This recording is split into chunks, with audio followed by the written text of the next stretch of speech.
Okay, so I want to do a quick derivation of the differential notation. So we start off with, our goal is to figure out what we know f of a. That's our anchor point. And we want f of a plus delta x. We want to nudge that slightly in some direction and come up with the new functional value. Okay? Well, in terms of notation, this is, and now what's really important about this, folks, is paying attention to when I use equal signs versus when I use the approximation notation. So this is equal to f of a plus delta y. Because it's going to be the same y value as f of a was plus some change in the y value, right? That's all we mean by that delta y notation. Now, the thing is coming up with what delta y is hard. So they just say that. That's hard. So what we're going to do instead is we're going to approximate that. So notice I'm using the approximation symbol here. We're going to approximate that with f of a plus differential y. And differential y is simply f prime of a times differential x. Okay. And so this gives us a good approximation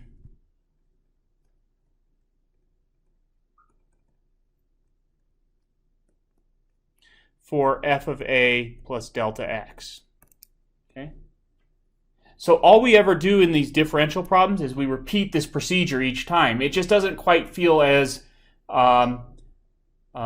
easy to work with as our linearization formula does. So first of all, I'm seeing a lot of squinting eyes. I always forget what, if you're looking at this on a phone or something, I don't know if I've zoomed in enough. Can everyone read that okay? Does anyone want to see it bigger?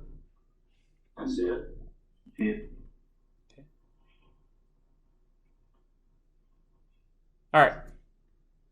So let's go ahead and use differentials now to approximate the fifth root of 35. Okay. Could you, real quick, yeah. Could you remind me what the difference between a differential and a delta something is? Yes, and that's, I'm sorry, and that is absolutely, I should have reviewed that, and that's absolutely essential for understanding what we're doing here. Okay, thank you. Yeah, let me do that. So here I've got some function, f of x. And so here I've got, maybe here's my x equals a value. And it gives me this functional value right here. So what I'd like to do in this case is, in fact, here I'll just label this to keep with that picture what I drew before. Let's label that as a. Then I'm going to label this as a plus delta x. What is delta x? It's the difference between the 2 points. Okay. So that's going to give me this point right here on the function. And this point on the function here then would be what? Well, this is the ordered pair. First of all, this is the ordered pair f of a, right? That's kind of in my way. That's going to be in the way from where I'm drawing, so let me put that over here. That's f of a. Okay. Well, what is this? This would then be f of a plus delta x, right? Which is what we said we wanted to find. Okay. Well, one way to get there is to simply look at how high this value is right here, and this is what we call delta y. So another way to see what f of a plus delta x is simply f of a plus that blue delta y.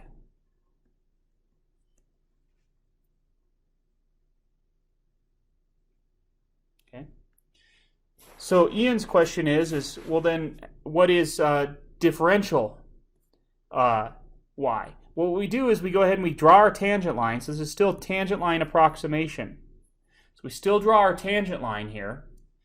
And then we're going to call distances along the tangent line in the x direction differential x.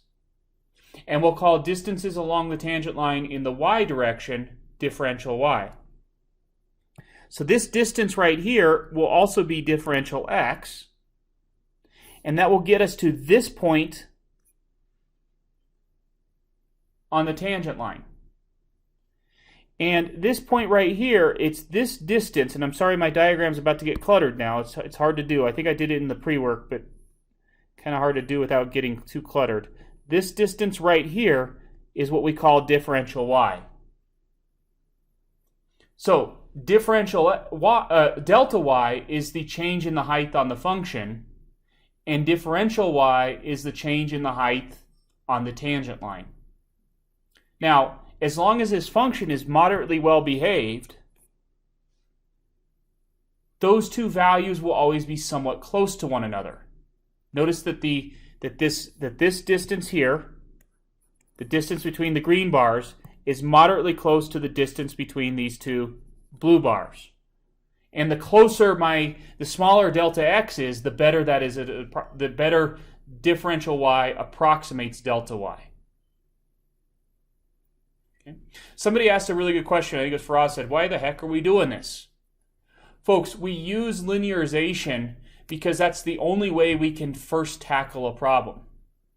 Okay? Linearization is the best way to tackle a problem with the least amount of information. If all I tell you is, folks, right now at time 9 o'clock, the temperature is 40 degrees and it's changing by 1 degree per hour, I've given you 1 point and 1 rate of change. The best you can do, if you don't actually know how to model temperature, the best you can do is use a line to model that temperature. Now, that line probably won't be good for very long. We all know temperature doesn't continue to increase by 1 degree per hour indefinitely. But at least for small increments of time, that line will be a good approximation for what we're doing until we get more data. Okay? So when I draw this red f of x here that might actually be the temperature, yeah, sure, if you actually knew f of x was this function and you were able to work with it in a calculator or a computer really easily, yeah, there'd be no reason for doing this. But that's not what we do in the real world, because in the real world we don't know what f of x is. So the best we can do is use lines to approximate f of x and continually be adapting them as we get more data. Okay, let's go ahead and finish this problem out. Thank you for doing that. Yeah. Let's go ahead and finish this problem out where we want to use differentials to approximate the fifth root of 35. Folks, to help you out, these are the steps. I give you these steps. I can't do anything more than that to say, here's step 1, step 2, step 3, and then you walk through them. So the first thing we want to do is we want to come up with a function, f of x, that's going to approximate this. What should it be? Fifth root of x. Fifth root of x. Okay. Then we need to pick an anchor point. What should our anchor point be here, folks? 32. 32. Why 32, Faraz? Give me 2 reasons. It's the closest number that will give you the cleanest possible answer. Ah, beautiful. Both answers in one. Good. I like it. Okay. So the next thing we're going to do is our goal. You could write out our goal if you want. You could rewrite this information that I put here. If you like, if that helps you center your thoughts, maybe recopy that information. Our goal is to come up with f of a plus, what's our delta x going to be then in this case? It's going to be 3. So that's our goal, is to come up with that. Okay. So that is equal to f of a plus our delta y. Okay. That's our goal. But delta y is hard to come up with. The actual change in the function, this delta y right here, that's hard to come up with. So instead of finding out what this blue height is, we're going to go ahead and find what this green height is and say that's close enough to what we're doing. Okay. So to do that, we need to say that delta y is approximately differential y, which is equal to f prime of a times differential x. So now we're going to go ahead and compute f prime of x.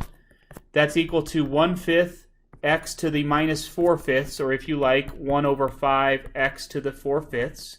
And then we're going to evaluate that function at 32.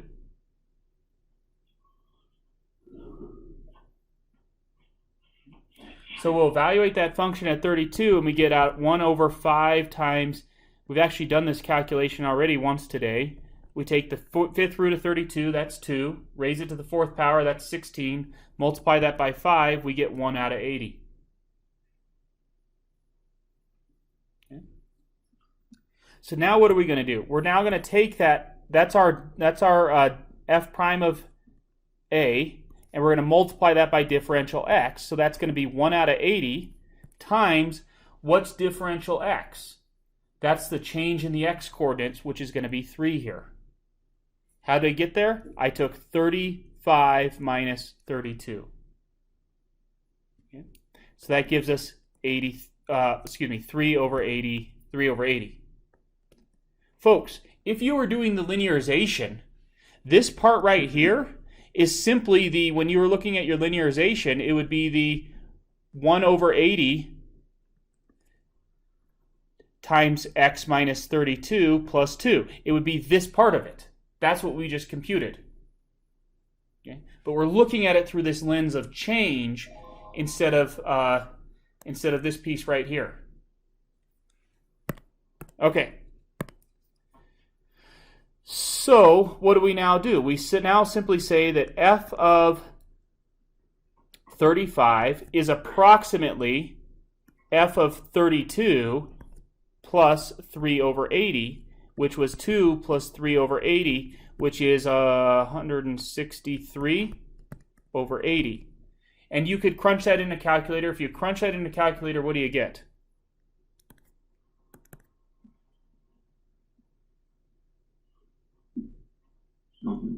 Something. Help me out, folks. What's 163? Go ahead and put it in your chat or shout it out or something. 2.038. 2.038 is our linear approximation, and look at the true answer. We're accurate within the hundredths, or within the tenths place, at least. Okay. So that's how we do differentials. All right. What I'd like to do now, actually I'm going to run out of time. So folks, I've actually got a video of this, so I'll send out a video of me working question number 19 here. Okay. Number 19 is the one that I want you to submit. So I'll send out a video for this, and then you'll submit it into the in-class work just sometime in the next couple days. Go back to the page you were on before. Of course. That was another copy. Yep.